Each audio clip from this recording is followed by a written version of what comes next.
I'm going to be talking about the neural substrates for flexible and automatic motor sequence execution. The brain exhibits a remarkable ability to flexibly adapt motor behavior to new task demands. At the same time, repeated practice of a task can improve motor performance and render its execution fluid and automatic.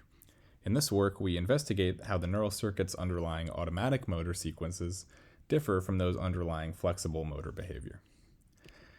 All the experimental work I'm going to talk about was done by Kevin Mizes and Ben Silveski at Harvard, and I am working with Sean Escola at Columbia on the modeling side. So in the experimental design, rats were rewarded for pressing levers on a 3-key piano in a prescribed sequence.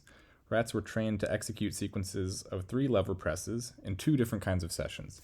In flexible or cued sessions, visual cues indicated the order of the lever presses to be performed, and the order varied from trial to trial. In automatic sessions, rats were trained to repeat a single uncued sequence over and over.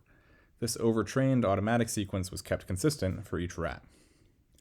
To assess the causal contribution of cortical and striatal regions to these flexible and automatic execution modes, our collaborators performed lesions in trained animals.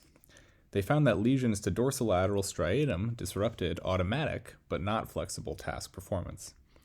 In contrast, motor cortex lesions disrupted motor sequence execution for both flexible and automatic execution modes, suggesting a major role for motor cortex not only in sequencing flexible movements, but also automatic ones. This finding differs from prior work suggesting that in motor sequence execution in rodents becomes independent of motor cortex with practice.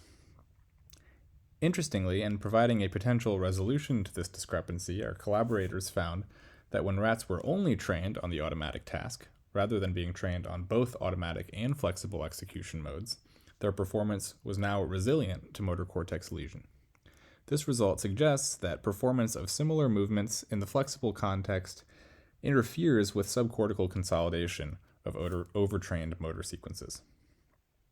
What explains these different roles of motor cortex and dorsolateral striatum in these 2 different task modes, and why do the results differ depending on the animal's training protocol?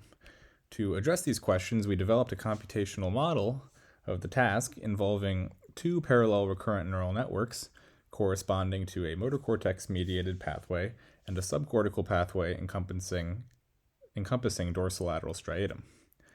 Both pathways receive motor efferents, a recurrent input, and an indicator of context, flexible or automatic, but only the motor cortical pathway received direct cue input from sensory cortical regions. Each pathway outputs force commands that drive limb acceleration, but the actual motor output is computed as a weighted sum of the contributions from each pathway. Inspired by prior work suggesting that cortex tutors subcortical circuits during learning, we modeled the relative contribution of the subcortical pathway as depending on its success in predicting or mimicking the output from motor cortex.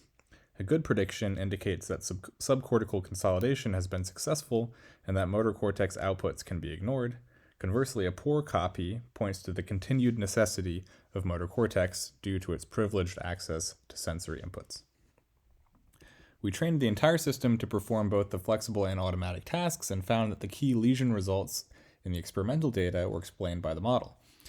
DLS lesion disrupted automatic but not flexible task execution, and MC pathway lesion disrupted both, but when the model was trained only on the automatic task, execution was once again robust to MC lesion, as in the experimental data. This suggests that the lesion results described experimentally can emerge naturally from a task optimization in this 2-pathway model of motor learning. In particular, in the model, this phenomenon arises because the subcortical pathway lacks the sensory inputs needed to predict motor cortical outputs. Because of overlapping representations employed by DLS during the flexible and automatic tasks, this unpredictability interferes with the consolidation process even for the automatic task mode, where the sequence is in principle fully executable by the subcortical pathway.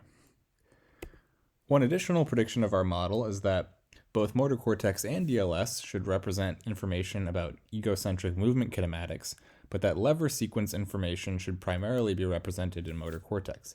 This prediction agrees well with experimental data, where a substantially higher fraction of recorded motor cortex units are selective for the identity of the upcoming lever press.